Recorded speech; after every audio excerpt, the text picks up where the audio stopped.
Hola, ¿qué tal? Sean todas y todos bienvenidos a este nuevo episodio de Cartografía Escénica. Mi nombre es Ramón Verdugo y en este episodio, como en nuestra temporada, estamos acercándonos a los procesos y a las trayectorias y a las metodologías creativas de las y los creadores en la región. Y hoy me da mucho, de verdad, mucho gusto conversar con Bárbara Perrín Rivemar. Hola, Bárbara, ¿cómo estás? Hola Ramón, muy bien, muchas gracias por tenerme por acá. No, muchas gracias a ti por compartir y por compartir ahora, digamos, en conversación pública, seguramente algunas de las conversaciones que ya hemos tenido sobre los procesos creativos, porque, bueno, a Bárbara, cabe señalar que Bárbara y un servidor hemos estado colaborando y, bueno, ha sido una experiencia muy, muy gozosa. Y, bueno, hoy me da mucho gusto platicar contigo, Bárbara, para que nos hables un poquito acerca de los procesos creativos en la escritura, ¿no? Y para ello me voy a remitir a los procesos de escritura primeros, a tus primeros procesos de escritura. Cuéntanos cómo descubres tú que la escritura y particularmente la teatral era un medio en el que tú querías estar ahí o ser parte o construir un mundo. Muy bien. Ay, ok, pues si nos vamos muy, muy hacia atrás, creo que responde mucho a mi crianza, ¿no? Que crecí en un ambiente donde, bueno, mi papá era publicista, pero también poeta, como muchos publicistas lo han sido, muchos redactores creativos. Mi mamá era todo, bueno, sigue siendo toda una serie de cosas muy interesantes, pero ella estudió cine y comunicación, ha hecho periodismo, entonces en mi casa las letras, las historias, era algo que se daba de manera como muy natural, no había como nada pretencioso ni complicado en ellas, era parte de cómo se contaba el mundo y se vivía la vida. Entonces eso, o sea, no voy a decir que era nada brillante, pero pues yo escribo cuentos desde niña, ¿no? O sea, como algunos niños dibujan, como algunos niños andan en bicicleta, yo escribía y dibujaba, y o sea, era el asunto de contar historias está ahí de forma muy natural, pero ya haciendo fast forward, particularmente la escritura teatral, yo tuve un acercamiento a un taller de dramaturgia con Daniel Serrano. Yo creo que tenía como unos 15 años, estaba en la prepa, hace 15 años de eso, y fue un taller al que precisamente mi mamá me metió. Yo era una adolescente desbocada y mi mamá tuvo la visión de encaminarme hacia ese lado porque pues algo vio. Y como yo digo que era una de las adolescentes desbocada, así confieso que estaba yo como en terribles pasos, ya sabes, en la relación de adolescente tóxica, o sea, todo mal. Pero a partir de ese taller de dramaturgia pude como canalizar un montón de inquietudes que tenía yo en mi cabecita y en mi corazón. Y el universo teatral me sedujo, precisamente por lo atractivo que es crear universos, no solamente desde lo literario, porque bueno, yo escribo y lo que veo son mis palabritas sobre el hoja en blanco, pero el asunto de que fuera teatro es, y alguien más lo va a decir y se va a materializar por un momento mágico que dure una función, como si es que me producen, eh, pero me pareció muy, muy atractivo eso de crear los universos y por alguna razón se me hizo fácil. O sea, se me hizo fácil como dentro de lo que... O sea, sentí que yo dialogaba muy bien, como a la hora de ir explorando, dar voces a distintos personajes, dije, ay, esto está padre. Entonces, ahí, esos fueron mi primer acercamiento con la dramaturgia. Y pues posteriormente ya terminando la prepa, yo estaba en prepa en ese taller, eh, acababa de abrir la licenciatura en teatro y tuve todo, ni siquiera el apoyo, la presión de mis papás de, oye, es que tú deberías estudiar teatro. Y yo, bueno, química se me hace padre también. No, corre y aplica para teatro. Y apliqué para teatro y M aquí. Y ya, por supuesto que me tuve que aventar clases de actuación donde rodé por el piso y sufrí mucho, pero me fui enfocando a dramaturgia y ahí, ahí terminé en el barco teatral. Muy bien, y justo te iba a preguntar eso, porque digamos, al también ser una egresada de licenciatura en teatro, pues es una licenciatura que no solo es dramaturgia, ¿no? Sino que es dirección, actuación, producción. Cuando fuiste reconociendo también esos otros momentos del universo teatral, ¿seguiste confirmando que la dramaturgia era? Totalmente. Disfruté mucho, muchísimos momentos. Actuar es muy divertido.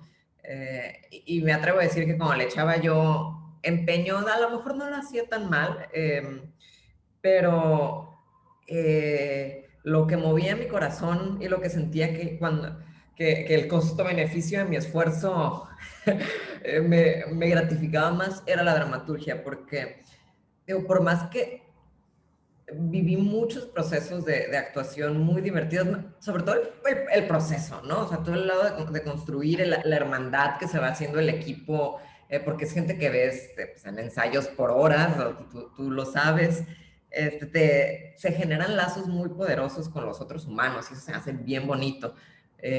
Pero pues también es súper pesado. Y yo dije, no, actuar no es mi vocación si la estoy sufriendo tanto, aunque sí tuve unos grandes momentos y sobre todo siento que me sirvió para escribir.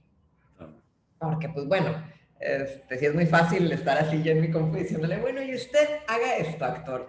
Entonces, creo que me nutrió mucho que fuera una carrera tan integral, eh, porque pues, viví un poco de todo también.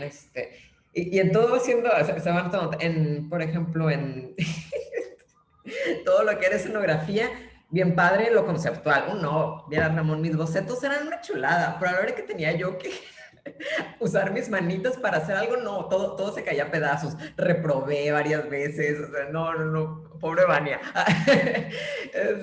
Pero también el lado de producción y de gestión me parecía muy coquetón y muy divertido, pero cuando iba viendo el lado hacia dramaturgia y hacia lo teórico, yo era feliz y se notaba también mis compañeros que querían estar arriba del escenario, que era como, oh Dios mío, otra vez tenerme que sentar aquí, aplastarme a una clase teórica y yo, yay, sí, a sacar las compus y las libretas. Pero sí, fue una experiencia muy integral y enriquecedora que, aunque no era lo mío, muchas áreas me aportó para el lado dramatúrgico. Sí, justo tú te iba a preguntar eso, ¿no? Que independientemente además de relacionarte con otras áreas del universo teatral, pues que es inevitable que eso pueda nutrir, ¿no? Pueda nutrir que el momento de la escritura, pues hayas estado en el escenario, hayas construido conceptos de diseño, es decir, de alguna u otra manera son cosas que van hilvanándose para proponer los universos que vas a proponer desde la escritura, ¿no? Entonces eso me parece que es importante.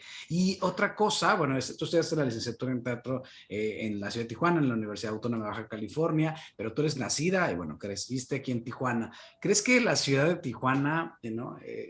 Ha sido parte de este proceso de cómo te has ido involucrando en el teatro y en tus propias propuestas dramatúrgicas? Es decir, ¿cómo el contexto crees que ha sido parte de tu propio proceso?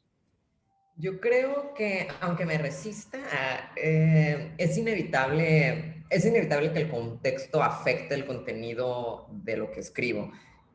Pues a mí me tocó Tijuana, a algunos nos habrá tocado Timbuktu, yo qué sé, pero yo, aunque trato, bueno, con excepción de un proyecto que ahorita paso por ahí, yo incluso trato de ser hasta ambigua cuando hablo de dónde suceden mis historias, porque yo fui hasta un poco como rejega de que Tijuana causa mucha sensación. Hay gente que viene y está impresionada con lo extraño que es Tijuana.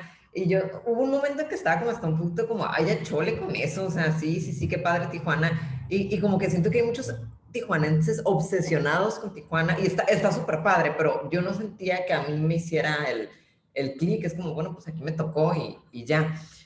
pero no lo puedo evitar. Me llegó a tocar varias veces que obras que se montaron en Ciudad de México, personas de Tijuana que la fueron a ver, aunque nunca jamás en la vida mencionó, y esto sucede en Tijuana, me escribían y me decían, ay, ¿cómo me hizo acordarme de Tijuana? Y yo, pues, Claro. este es mi universo y mis referentes van a conectar con la ciudad en la que nací y he vivido toda mi vida.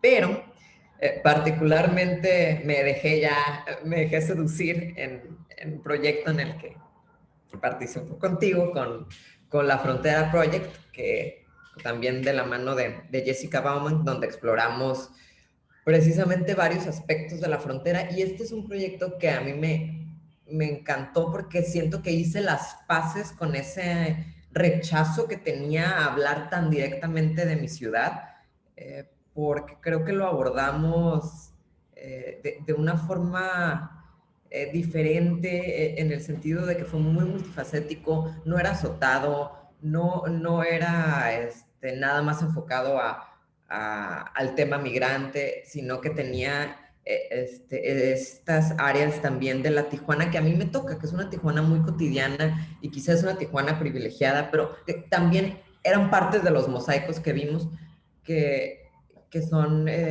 momentos de la ciudad de una fronteriza clase mediera como yo que cruza cada fin de semana o no cruza durante la pandemia, que también fue toda una experiencia, y cómo nos afecta esta cotidianidad tijuanense. Entonces, sí se nota, sobre todo ahí, pero creo que esa influencia de la ciudad se ha dado de forma muy natural. Claro, no, al ser contexto de producción, de alguna u otra manera va encontrando ecos o voces probablemente, ¿no? En los personajes o en ciertas situaciones. Y bueno, justo ahorita que hablas de cómo hay ciertos temas en los que probablemente con los que te veas más como involucrado, que te gusten más, ¿encuentras tú ciertas, no sé, algún común denominador en los temas de tus propuestas dramáticas, en los textos que has escrito? Es decir, hay temas, hay cosas que dices, ah, bueno, van siendo intertextuales. Eh, sí, tiene que haber, a ver, vamos a pensarlo. El análisis. Una cosa que sí siento que es como la más evidente, es que casi todas manejan cierto grado de humor. Eh, Trato de no ser azotada, no quiere decir que sea ligera y super, o sea, sí trato de, como ya el público juzgará, ¿verdad? Pero sí trato de ser, pues, profunda, pero no azotada.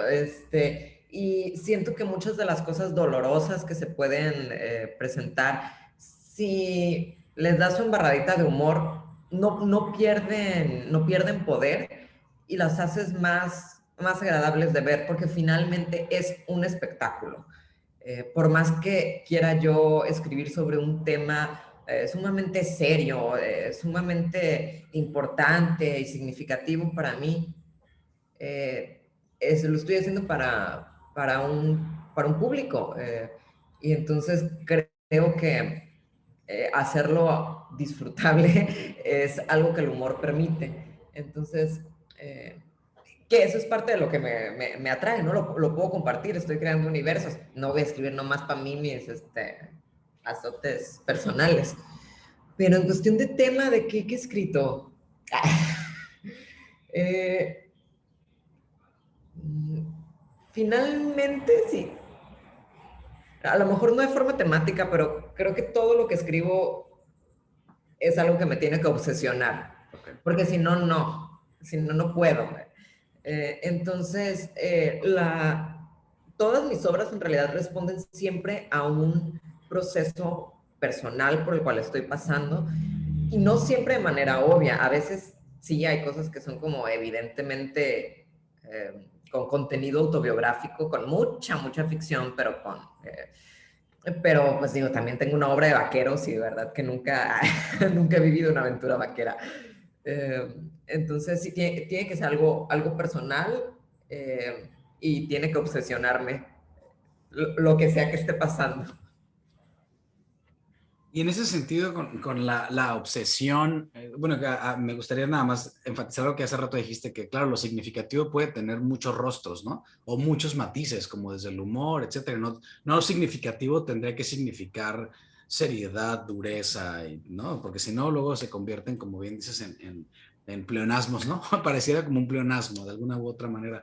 Pero esto de lo significativo pienso en, y esto que me dices de lo obsesivo que tiene que ser el tema, ¿no? Lo obsesivo, lo significativo, empiezan a encontrar a lo mejor como una metodología o diversas metodologías, pero hay puntos de partida en lo que escribes, además de la obsesión, es decir, no sé, una idea o no, una frase, algún libro, es decir, ¿cuáles son esos puntos de partida que van a ser eso, un punto de partida para después encontrarle la obsesión y lo significativo del tema? ¿Hay puntos de partida en tus procesos? Hay puntos de partida en mis procesos, muchos han sido espontáneos, otros es como que ya me fui agarrando la ondita y medio me los provoco para poder entrar en... Porque eso de estar esperando la inspiración, pues, ya sabemos que no. Pero muchos de mis procesos han empezado o tienen cierto disparador en música, o en alguna imagen o en algún... Ahora sí que es un chispa, sí se siente como de repente un chispazo de inspiración, que lo sientes y dices, ajá, es esto, como, no sé si a ti te pasa, que de repente tienes como rachas de comida, como de repente probaste una pasita cubierta de chocolate y recordaste lo bien que saben y entonces empiezas a comprar botes y botes de pasitas de chocolates hasta que te hartas. Pues bueno, es más o menos así. Hay algo puede ser una imagen, puede ser, me ha tocado una nota en el periódico que me llegue, una canción que me golpeó, o sea, que a lo mejor ya la había escuchado antes, pero en cierto momento me estaba dando la luz, estaba caminando y zócate, las golpea y entonces la agarro y eso, pues, a lo mejor alguien lo podría llamar como que fue el golpe de inspiración, pero sí son disparadores de inspiración que ya es chamba de uno agarrarlos y ponerse ahora sí que a trabajarlos. Pero sí, suele ser ese, como chispazo, muchas veces lo desata música, imágenes, otra cosa que haya leído. Raramente lo mismo desata lo mismo, ¿no? Claro. O una frase de una canción. Pueden ser, pueden ser muchas cosas, pero así que el lado de la obsesión es que yo lo tengo que sentir en mi corazoncito y uno sabe, ¿no? Como uno reconoce la belleza cuando la ve, aunque no la puedas definir del todo y es como un golpecito emocional y dices, ah, material de escritura. Claro, y esos disparadores de, ¿no? Que te motivan o que te llevan y que después dices, no, y claro, ya es tarea entonces tomarlos y que empiecen a tomar forma. Y en ese sentido pienso que en las maneras de tomar esos disparadores se convierten en posibles metodologías. ¿Tú tienes o reconoces, digamos, a través de estos años algunas metodologías de trabajo en la escritura dramática o has ido desarrollando? Mis metodologías. Yo soy, a pesar de que todo esto que te estoy platicando suena muy cursilón y muy medio de que, llega la musa. No, o sea, soy bien cuadrada, la verdad, soy súper cuadrada. Y creo que eso hace que funcione. Mi metodología se ha ido, a lo mejor enriqueciendo, pero siempre es siempre empiezo con una escaleta, sigo con un argumento que es ya desarrollo una vez más los puntos de la escaleta, o sea, porque a veces la escaleta dices, ah, qué bonita, y a la hora de que lo empieces a desarrollar, sobre todo como las transiciones de un momento a otro, en dirección, sé que es similar, las transiciones suelen ser donde la marrana tuerce la cola. Entonces, mi escaleta, por dónde pasa mi historia, en 2 líneas cada escena, luego mi argumento donde desarrollo cada una de esos puntos de la escaleta, y luego, ahí, como ya tengo el argumento, ya siempre digo como, ah, ya sabe escribir sola, porque ya están todos los puntos, ya está, es como el esqueleto y luego ya le pongo ciertos músculos y ya es como darle detalle, ¿no? Claro. Entonces, esa es una metodología cuadradísima que que hago y que siempre me funciona. Claro, no es así que fácil, ¿no? O sea, siempre hay momentos de atorón, pero en general eso es lo que sigo. Eh, Me gusta escribir con música. Muchas veces procuro que sea música que no sea en español, porque como que se me hace cortocircuito el cerebro. Hago playlists para ciertas obras. Muchas veces, como estoy obsesionada con lo que sea que estoy escribiendo, estoy viviendo la vida con mi Spotify, y cuando escucho una canción que digo, este es el feeling de la obra, lo guardo en el playlist de la obra que estoy escribiendo, y este es el playlist que pongo una y otra vez mientras estoy escribiendo, y a veces es un playlist de 5 canciones, otros de 30. Me gusta escribir afuera de mi casa. Normalmente me salgo a escribir a cafés, porque si estoy en mi casa, lo doméstico me va a seducir. Los trastes se ven así como, ay, qué padre, vamos a lavarlos. Oye, esta ropa no está doblada. Oye, mi amor, ¿no quieres un cafecito? Y se vuelve, y con bebé ahora todo se complica más. Entonces, esos son como mis ingredientes. Y bueno, ¿qué necesita Bárbara para escribir una obra? Su playlist, su escaleta, desarrollarla y escapar a un café. Y justo te iba a decir esto, hace rato lo mencionaste y bueno, lo he visto además incluso en acotaciones, como hacia la invitación de leer la obra con cierta música, ¿no? Justo te iba a preguntar el papel de la música, bueno, ya me empiezas a adelantar, ¿no? Y esto que me dices del playlist de la obra, me parece que al final del día permea también un tono, ¿no? Un estilo, una manera de contarlo. ¿Cómo te has relacionado con eso? ¿Cómo lo fuiste descubriendo o cómo volteas hacia atrás y dices, no, claro, lo veo desde pequeña, ¿no? Siempre fuiste aficionada a la música, te gustó mucho. ¿Cómo encuentras esa relación? Esa pregunta está sabrosa, porque de hecho mi historia con la música ha sido un poco temerosa y con respeto hacia la música, porque yo te puedo decir que técnicamente de música no soy una persona educada, ¿no? Eh, Mi papá, por ejemplo, sí era más erudito en la música, y eso sí es algo que no se me terminó de pegar, y siempre me metía como en predicamentos, como de que ponía una canción de música clásica y una pieza de música clásica y me decía, a ver quién es, y yo y yo no sé, soy un ignorante. Eh, Luego también, alguna vez pues mira, lo que decía precisamente en mi adolescencia, tuve un novio músico y también era así como que yo dije, Dios mío, se va a dar cuenta de que estoy bien tonta, de que no sé nada de música, y yo así como medio fingiendo como que sí sabía que, pero no. Y muchas veces eso como que me cohibió de explorar la música que a mí realmente me gustaba. eh, Porque sentía que alguien me iba a juzgar de que era mala música, o de que era música que no era tan elevada a lo mejor, ¿no? Ya sea desde donde sea que lo hayas visto, ¿no? A lo mejor mi papá iba a decir que mis gustos no eran elevados porque no me gustaba la música clásica, y luego los amiguitos en la secundaria porque estaba muy ñoña la música que yo escuchaba. Entonces, ya sabes, como que queriéndome de, ay, sí, sí, sí me gusta lo que todos están escuchando, pero conforme voy creciendo y voy encontrando, de repente alcanza uno a ver lo que es su identidad, fui reconectando con la música, y ya no me importa un demonio lo que piense el mundo de qué escucho. Entonces así empiezo a disfrutar más de la música, y mi esposo, que también sabe de música, siempre me voy a meter, ¿no? Ahí. Me dice, oye, qué curioso, casi toda la música que escuchas cuenta historias y está bien desafinada. Bueno, entonces creo que soy mucho de feeling. Por ejemplo, si hay algún género con el que coqueteo es como el folk, que suena, que es más espontáneo, ¿no? No es a lo mejor lo más pulido, pero cuenta muchas historias y tiene mucho sentimiento. Por ejemplo, otra anécdota de la música. Alguna vez quise tomar la licenciatura, una optativa de clase de canto, y dije, pues así a lo mejor me educo. Y entonces, como me pusieron a escoger qué canción iba yo a cantar, agarré una de Chabela Vargas. Y dije, pero también así, voz ronca, más interpretación, que dije, sí, sí la armo, la echo feeling.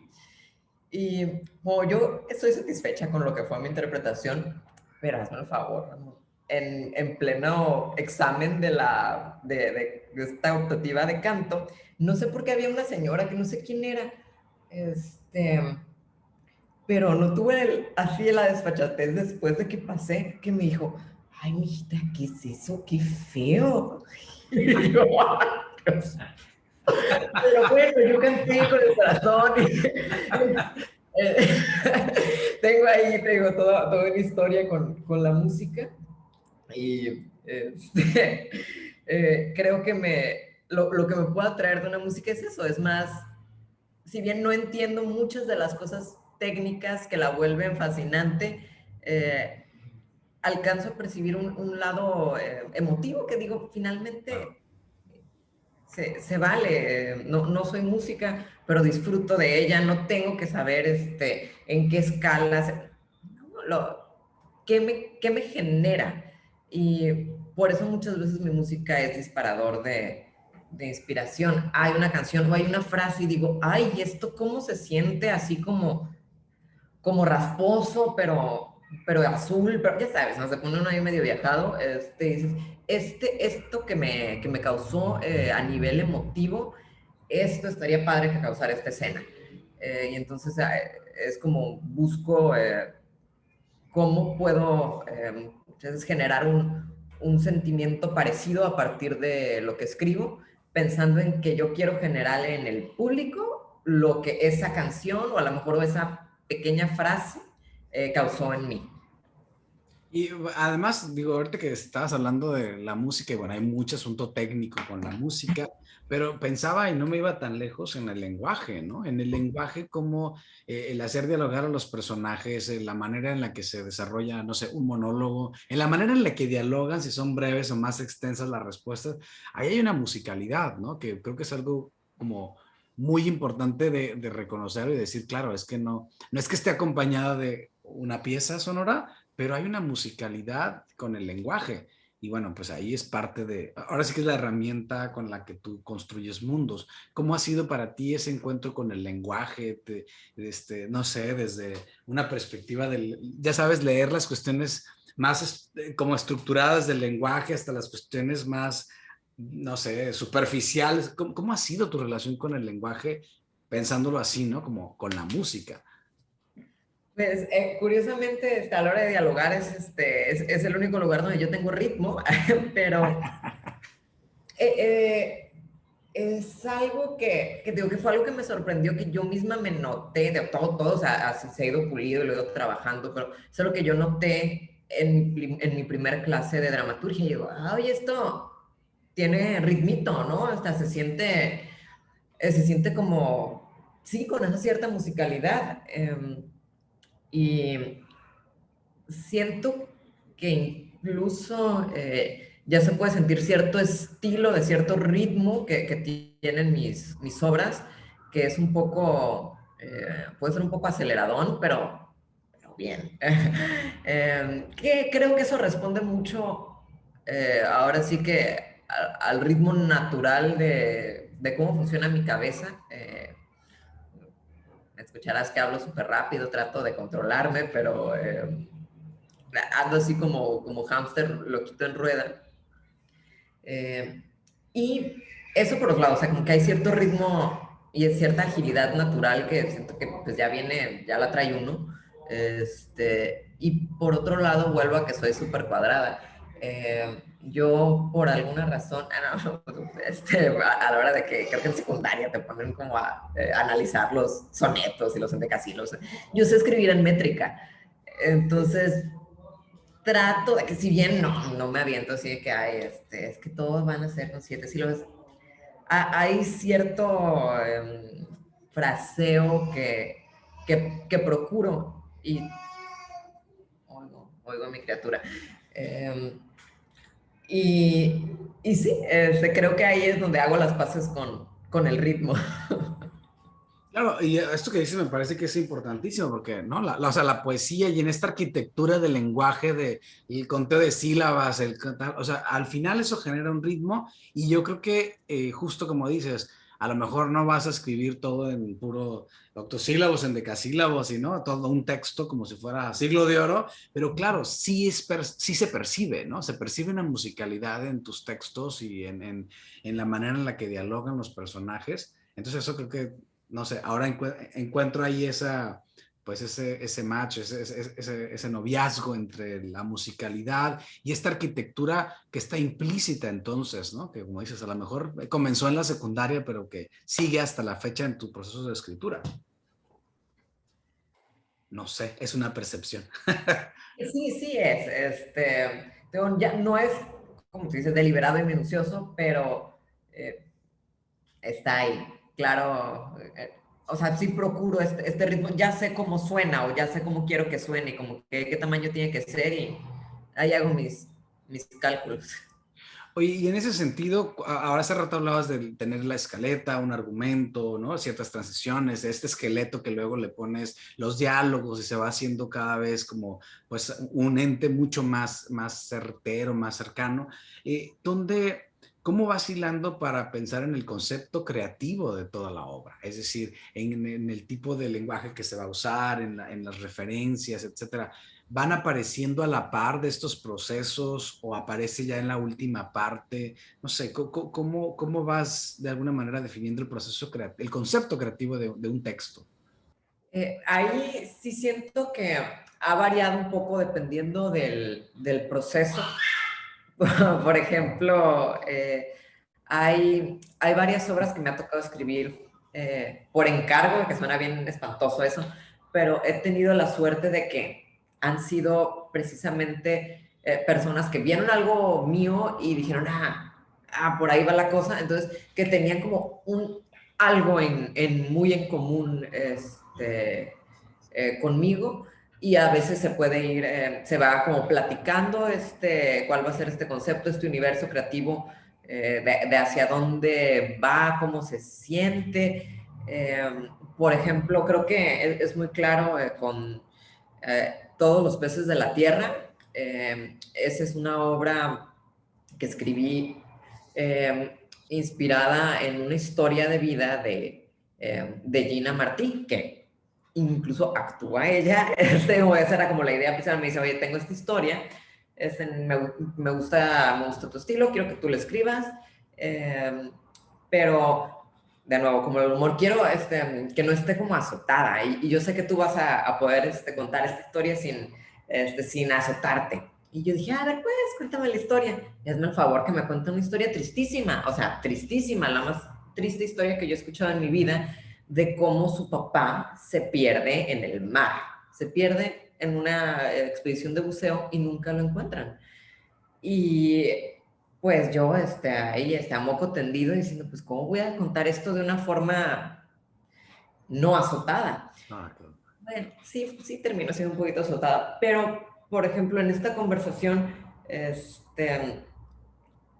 yo llegué a la conclusión de que a lo mejor la forma más delicada de contar una historia tan desgarradora era meterle un poco de fantasía. Y fantasía, dije, sirenas, monstruos marinos, lo comparto con Gina y se va, por ahí es la cosa. Y eso genera ese siento que es un universo de la obra como muy, muy particular y muy llamativo. Entonces, por eso siento que va bien ese ejemplo y quedó muy bien. Quedamos como muy contentas las dos y se cuenta esta historia y hay estos momentos como muy mágicos donde lo que se alcanza a ver es el lado humano, el lado emotivo, lo que esto te causa como la experiencia, más allá de los detalles tan desgarradores y desagradables que puede tener la cruda realidad, ¿no? Eh, y siento que eso le da hasta más poder a esa obra, por ejemplo, porque no te distrae eh, la emoción queda ahí hasta más expuesta, es un fenómeno muy raro. Entonces, muchas veces es eso, cuando ya sé quién va a montar, quién va a producir, entonces se va platicando y va llegando uno a conclusiones. Otras veces parto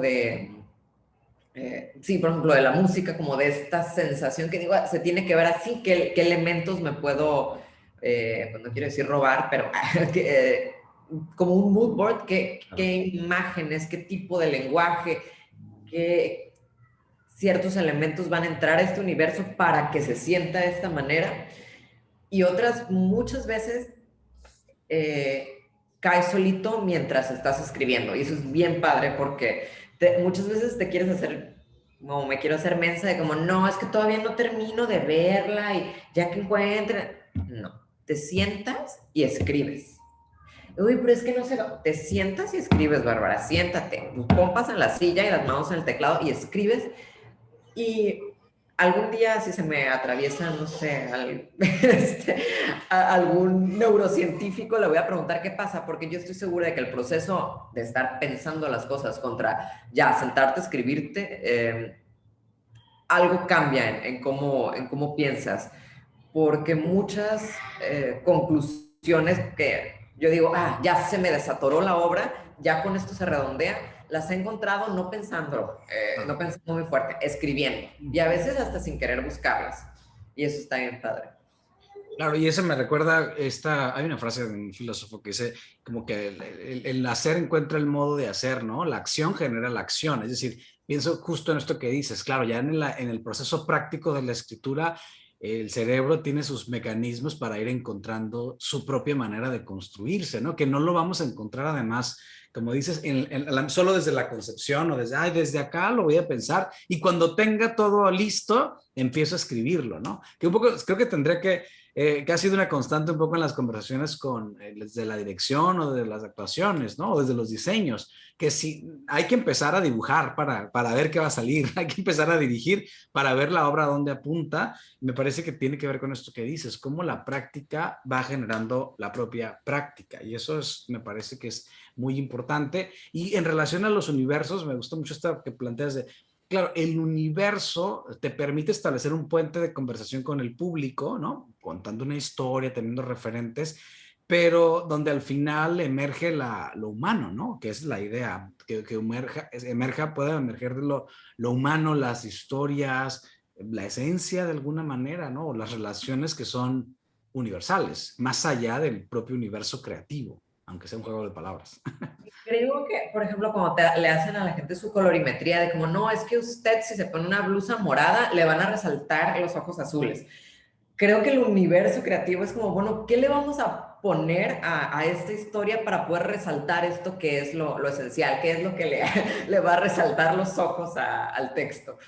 Sí, y eso me parece que al final del día, ahorita que nosotros nos ve cartografía escénica, personas que están dentro del teatro, pero personas que a lo mejor no están dentro del teatro, y muchas veces a mí me llegan las preguntas de, bueno, ¿y esto, por qué es de este color? ¿O por qué fue de tal cosa? ¿No? ¿Por qué se pensó así? Y muchas veces no queda claro o no, o es difícil porque es muy variable también, en que los universos creativos que se plantean desde el texto luego vienen a contrastar con otros universos creativos en la escena y que al final lo que el espectador ve es una síntesis de universos creativos más el propio universo creativo que se generó en la cabeza y que al final eso es una apuesta, ¿no? Un poco hacer teatro para mí, por ejemplo, desde la dirección es la apuesta del universo de esta pieza. No sé si sea la mejor, no sé si sea la funcional, es la pieza que construimos y eso me parece hablando de metodologías y de procesos creativos es interesante. Y otra que quería preguntarte, también que nos están viendo seguramente al escuchar como las obras por encargo, que significan esta obra donde alguien, como en este caso, ¿no? Alguien que se acerca y te dice, oye, quisiera escribir esto, pero también hay otros puntos, ¿no? Como adaptar un texto. Tú tienes un texto que es una adaptación de una novela. ¿Cómo ha sido ese proceso, por ejemplo, de adaptar? ¿Cómo ha sido esos procesos de un texto narrativo se convierte en un texto dramático, aunque también pueda ser narrativo? Ahí está. De hecho, tengo dos procesos de adaptación. Uno ya se montó muy bien, que es Nada, de Jane Teller, que dirigió Mariana Jiménez. El otro, creo que lo están montando, no voy a contar más, pero también fue una adaptación de una novela. Okay. Y yo, la primera vez cuando me dieron Nada, yo dije, pues qué fácil, la historia ya está, ahorita me la aviento en 3 patadas, pero no, no, pues claro que no, porque precisamente, pues, o sea, todo, todo cambia con la concepción de la apuesta y también qué tenían en mente la directora, los productores, que fuera producible. ¿Cómo cuentas algo que a lo mejor está pensado o narrado desde una primera persona y lo vuelves personajes? Entonces, ¿cómo agarras los personajes que tú estás viendo desde el punto de vista del narrador? No son los personajes, es lo que percibe el narrador del personaje, pero a la hora de que tú tienes que escribir el personaje, te tienes que ir preguntando qué onda con la voz de ese personaje, no solamente a través de, así que el personaje que lo está narrando, ¿no? Es una de esas cosas así como medio, que dices, bueno, pues ¿cuál es la diferencia? Bueno, yo lo sé, ¿no? A la hora de que construye un personaje, esta es muy buena. Una vez, en uno de los primeros textos que escribí, eh, era, era obvio que estaba escrito desde el punto de vista de mi protagonista, eh, y había otros personajes, pero claro, o sea, si siempre está más cargado hacia el punto de vista de, si tienes tu protagonista, las cosas tienden como a verse desde desde donde está sentado, ¿no? Pero eh, me preguntó Mario Cantú de otros personajes, y me dijo, ¿y estos qué? ¿Y por qué? Y dice, nada más los estoy viendo desde el punto de vista de tu protagonista. Y los personajes, la verdad, se sentían huecos. Eh, eh, y no me había yo puesto a preguntarme por qué estos personajes que en esta obra en particular eran como pues los malos, no los malos, pero hacían sufrir un poco a mi protagonista, por qué habían hecho esas cosas y cómo desde su punto de vista ellos habían actuado bien. Entonces, a la hora de que haces una adaptación, en este caso la de nada, pasa eso. Si estás, tienes que construir detrás de los personajes para que no se sientan huecos. Y si lo contaba todo desde el punto de vista de la voz narradora, iba a ser profundamente aburrido. Es encantador de leer, pero a la hora de montarse iba a ser, todos me iban a odiar. Entonces, ese fue un proceso muy padre y lograr encontrar este balance de ser muy respetuoso con el texto original, pero que tampoco sea casi como una transcripción y un cambio de formato, sino es dónde sí puedo aportar yo sin que pierda esencia el texto original. Y ese creo que es una calibrada así de, le puedo meter poquito acá, pero esto sí lo dejé tal cual. Oye, esta frase está preciosa, la voy a dejar así tal cual. Es ir buscando ya un balance a lo largo de la obra.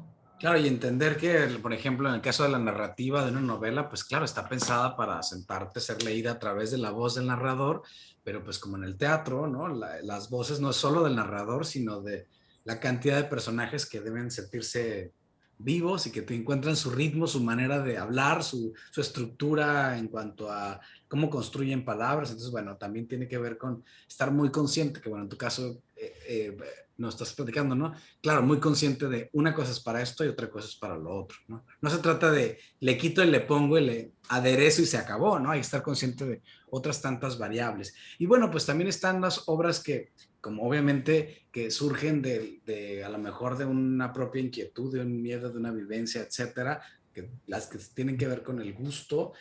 ¿Cómo ha sido ese proceso? ¿Cómo fue el proceso? Bueno, entrando un poquito también hay moscas en la luna, que es un proceso del cual vamos a hablar un poquito. ¿Cómo fue el proceso con también hay moscas en la luna? ¿Qué preguntas empezaron a surgir con este proceso? Ay, a ver, pues un brillante joven director me buscó. Bueno, aquí eh, te agradezco que me hayas buscado tú para ese proyecto y que me hayas dado, pues, libertad, ¿no? Cuando yo sé escribir por encargo y te digo, siempre he tenido suerte de que haya conectado, pero el hecho de que tema libre, o sea, trabajemos juntos, escríbele. Pues primero, fue un poco aterrador porque yo ya llevaba una rachita de que me buscaban como con un tema y sí, o por más que fuera como muy personal y conectara yo de verdad con ese tema, era más fácil empezar, porque ya había un tema planteado. Y como me dijeron, órale, libre, dije, órale, pues qué fácil, espérate, ¿no? ¿De qué voy a escribir? Y entonces me di cuenta de que ya llevaba un ratito, ahora sí que cómoda, y que tenía que, pues, echarme un clavado a mi interior para ver qué era de lo que tenía que escribir, porque, no, tiene que ser algo que me obsesione, de algo que me pase, de algo que responda de forma muy auténtica a algo que estoy sintiendo, viviendo. Y entonces empecé a cuestionarme a mí misma y a pensar, oye, Bárbara, no que tú escribes, no que muy fregona, empezó el famoso síndrome del impostor. No, se van a dar cuenta, de que se van a dar cuenta de que soy un fracaso, de que soy un fiasco, de que no tengo nada en la cabeza, de que estoy bien tonta. O sea, sí, o sea, en esos momentos de crisis. Y me fui de viaje a pensar en mi fracaso, y ya, o sea, estaba en el hoyo, ¿no? Estaba así, ya fracasé como dramaturgia, qué vergüenza. Y empecé a pensar en todas las cosas que no eran como me encantaría. Y luego me dio risa. Y ahí, creo que hay hasta una introducción de un poco este proceso, porque me fui a un Starbucks a escribir, como a empezar a escribir, y veía la calle y había una mosca pegada en la ventana del Starbucks. Y todo eso me pareció como muy feo y como, ¿por qué no estoy en un hermoso estudio en París sin moscas? Escribiendo algo brillante que sí sé qué es y que sí puedo. ¿Por qué no estoy ahí? O sea, ¿por qué estoy aquí sentada en un Starbucks que además esta silla está rota, está incómoda, mi compu está lenta, hay una mosca en la ventana? Y me sentí así como invadida por esos pensamientos negativos y de mucho sentir que era un fracaso muchas de las cosas que yo estaba haciendo, o que al menos no eran el éxito que yo me había imaginado, un éxito completamente brillante y reluciente. Y eh, claro que me puse a pensar si a lo mejor yo estaba imaginándome una cosa que no era, si a lo mejor también habría moscas en esta fantasía. Si yo sí tuviera un estudio en París y una gran idea para escribir una obra, a lo mejor sí hay moscas en París también y me sentiría igual de horrible, aunque, o sea, a lo mejor no era tal. Y entonces, pues me decidí a escribir precisamente de esa sensación de fracaso. ¿Y a qué responde? Y si realmente el fracaso o sea, era tal, si el fracaso nos percibían como fracasados desde afuera, si nos percibíamos como fracasados desde adentro. Y el tema de la mosca, que son también estos pensamientos ansiosos, estos pensamientos negativos, estos pensamientos que de repente se salen de control y nos llevan al hoyo. Si no aprendemos a negociar con las moscas que te zumban y te dicen, eres una mensa, eres un fracaso, a nadie le va a gustar tu obra. Y tienes que estarlas espantando, ¿no? Entonces de ahí surge esta metáfora de la mosca, que termina siendo un personaje, que es un personaje que es espejo también de uno de los personajes a los que las moscas la llevaron al hoyo. Los gritos.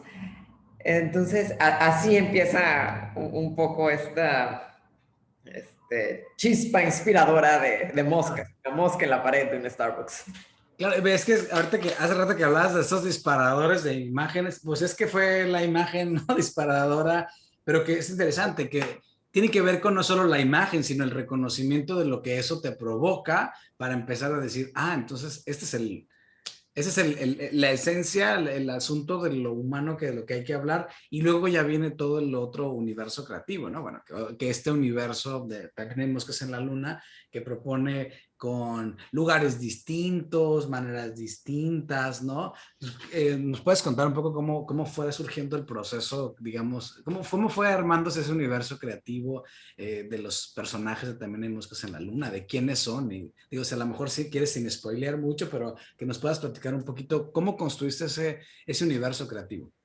Ok, los personajes estaban como basados en, cada uno tenía un fracaso eh, que respondía como un éxito tradicional, ¿no? Está el éxito económico, el volverte millonario. Entonces hay alguien que fracasó en ese, o sea, si ese rico es un éxito, el fracaso sería, pues, no fuiste rico, ¿no? El éxito del amor, de encontrar el amor, y entonces hay un personaje que fracasó en encontrar el amor. El éxito de la carrera, el éxito como profesional, académico incluso, que es uno de los, el personaje que la mosca se lo lleva, y el éxito de la fama. También es entonces un personaje que no es rico, un personaje que no es famoso, un personaje que va a encontrar el amor, y un personaje que no tuvo la carrera profesional que esperaba. Entonces, también me he dado cuenta a lo largo de convivir con seres humanos que muchas veces un humano tiene una percepción a lo mejor de fracaso. Uno es más duro con uno. Claro. Y los otros a lo mejor no te ven como tan fracasado, ¿no? Quizá yo estaba ahí en el hoyo completamente diciendo que era un fiasco, que era la peor escritora del mundo, que cómo era posible. Pero por otro lado, hay alguien que me dice, oye, ¿y has escrito 10 obras y las has montado todas? ¡Wow! Eres un éxito. Y yo, nada. Entonces, también pensé que estos personajes tendrían que tener, por otro lado, un fracaso y un éxito que los otros percibieran y ellos no tanto. Entonces, así se construyeron estos personajes, y por supuesto que los personajes están clavados en su fracaso, no en su éxito, pues porque si no, no hay obra. Claro. Y como hay nota curiosa, Fede, que es mi personaje favorito de esta obra, yo lo tenía guardado desde hacía años. Lo tenía guardado en un ejercicio que hice en la clase, ya en la carrera de la clase de dramaturgia que también dio Daniel Serrano. Y lo tenía, dije, para algo, estaba boceteado, dije, para algo lo voy a usar. Y lo tenía en un documento guardado así de como el baúl de las ideas, y dije, este es el momento, porque era un personaje que tenía esta dualidad de una cosa de un fracaso muy grande y un éxito muy grande. Y de ahí lo saqué y lo quiero mucho. A propósito, ¿no? De los personajes. Bueno, esto me parece, digamos, bien interesante también, porque también nos habla de cómo las ideas o las cosas creativas, por ejemplo, particularmente en los universos teatrales, una buena idea, ¿no? O una cosa que uno quiere mucho, no siempre va a estar en el proyecto en este momento, ¿no? A lo mejor se va quedando ahí, se guarda, y también me parece como muy sano decir, no, esto no va en mi próxima obra, va en una cuando aparezca la oportunidad, ¿no? O estas grandes ideas escénicas que dice, es que esto es bellísimo y tal. Y si lo metemos a la obra nomás porque me parece bellísimo, bueno, la pregunta es, ¿y esto suma al universo creativo de la obra o no? Entonces eso me parece que, esto que compartes me parece interesante también de compartirlo, porque también muchas veces se cree que las obras, que esto se ocurrió ayer y pasó hoy, ¿no? Y no, supongo que hay textos que pasaron a veces años y que se pensaron hace cuánto tiempo, lo mismo que sucede con los textos que se montan, ¿no? Este yo lo leí hace 10 años y lo monté el año pasado. O sea, va encontrando también los procesos como su momento si dejamos si dejamos es que los escuchemos y que nos escuchen y ahí encontrando ese momento. Y bueno, pues quisiera preguntarte tal vez ya por último, volteando atrás en contraste con el proceso que nos dijiste de la escaleta, etcétera, de metodología, ¿fue así con Moscas? ¿Encontraste alguna nueva o qué experiencia fue diferente tal vez de otros procesos, además de esta pregunta que tú misma te hiciste hacia el interior? ¿Qué otra cosa fue diferente en el proceso?